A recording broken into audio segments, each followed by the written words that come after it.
ایک زمانے کی بات ہے جب لاہور کے قریب گلستان ہیرا کی سلطنت خوبصورت پھولوں اور جادوئی باغوں سے بھری ہوئی تھی۔ اس سلطنت کی شہزادی مہک کی خوبصورتی کی داستانیں دور دور تک مشہور تھیں۔ اس کے چہرے پر گلاب کی پتیاں جھلکتی تھیں، آنکھیں ستاروں جیسی چمکتی تھیں اور اس کی ہنسی سے سارا محل روشن ہو جاتا تھا۔ مہک کا دل صاف تھا اور وہ خواب دیکھتی تھی کہ ایک دن کوئی ایسا شہزادہ آئے گا جو اسے سچے دل سے چاہے گا، نہ کہ صرف محل اور دولت کی وجہ سے۔ مہک کی سب سے قریبی سہیلی تھی چمبل۔ چمبل ایک دلچسپ اور شرارتی لڑکی تھی۔ وہ ہمیشہ مزاحیہ باتیں کرتی، چھوٹی چھوٹی شرارتیں کرتی اور مہک کو ہنساتی رہتی۔ چمبل کہتی، شہزادی، اگر شہزادہ آیا تو میں پہلے اس کی ٹیسٹ لوں گی۔ اگر وہ میری مزاحیہ باتوں پر نہ ہنسا تو میں اسے محل سے باہر پھینک دوں گی۔ مہک اس کی باتوں پر کہے لگاتی اور کہتی، چمبل، تم تو میری جان ہو، تمہارے بغیر یہ محل سوکھا پڑ جائے گا۔ ایک دن سلطنت میں بڑی خوشی کا اعلان ہوا۔ امیر سلطنت کے شہزادے آصف کی بارات آ رہی تھی۔ آصف خوبصورت، لمبا اور شاندار لباس میں تھا۔ اس کے ساتھ ایک سنجیدہ دوست بھی تھا جس کا نام فاروق تھا۔ فاروق ہمیشہ سنجیدہ رہتا، کتابیں پڑھتا اور شہزادے کو مشورے دیتا۔ وہ کہتا، شہزادے، شادی زندگی کا اہم فیصلہ ہے، دل دیکھنا چاہیے، چہرہ نہیں۔ نکاح ہوا۔ مہک دلہن بن کر بیٹھی تھی۔ سرخ چوڑا، سونے کے زیورات، مہندی کے خوبصورت نقش اور پھولوں کی بارش۔ پورا محل خوشی سے جھوم رہا تھا۔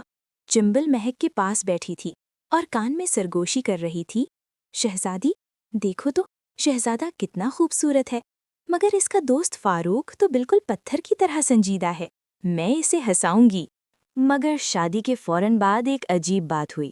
آصف کے والد نے اعلان کیا کہ رخصتی نہیں ہوگی۔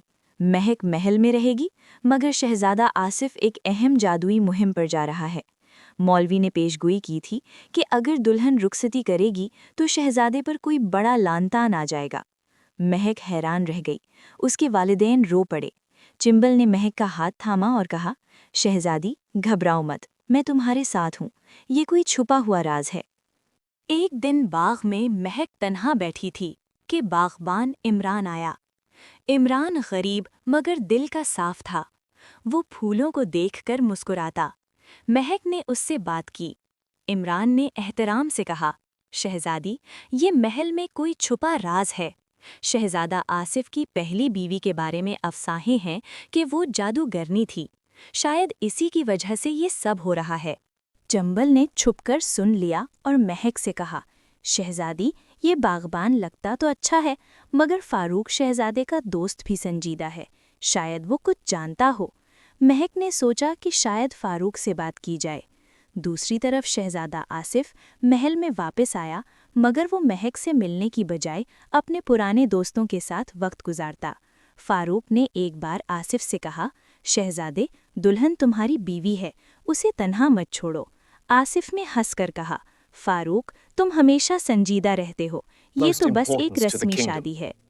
رات کے وقت جب سورج ڈھل رہا تھا، مہک نے چھت پر کھڑے ہو کر ایک عجیب آواز سنی، جیسے کوئی پرانی کتاب سے کوئی لعنت پڑھ رہا ہو۔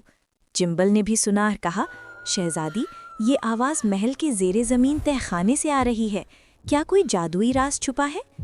مہک کا دل دھک دھک کرنے لگا۔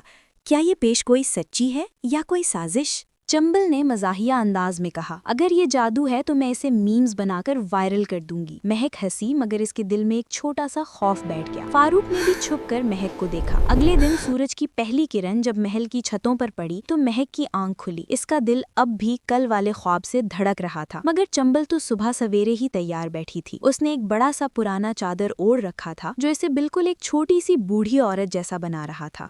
دونوں نے چھپ کر محل کے پیچھے والے راستے سے تہ خانے کی طرف رخ کیا۔ آخرکار وہ تہ خانے کے بھاری دروازے تک پہنچ گئیں۔ دروازہ کھولتے ہی ایک پرانی، نم اور ٹھنڈی ہوا ان کے چہروں پر آئی۔ اندر اندھیرا تھا، مگر چمبل نے چھپ کر ایک چھوٹی سی مشل اٹھا لی تھی۔ تہ خانے میں پرانی کتابیں، دھول سے اٹی ہوئی جادوئی اشیاء، ٹوٹی ہوئی تلواریں اور ایک بہت بڑا سا قدیم آئینہ تھا جو دیوار پر لٹکا ہوا تھا۔ آئینے کا شیشہ اتنا صاف تھا کہ لگتا تھا جیسے کوئی جادوئی کھڑکی ہو۔ اچانک وہاں ایک بوڑھی عورت نظر آئی۔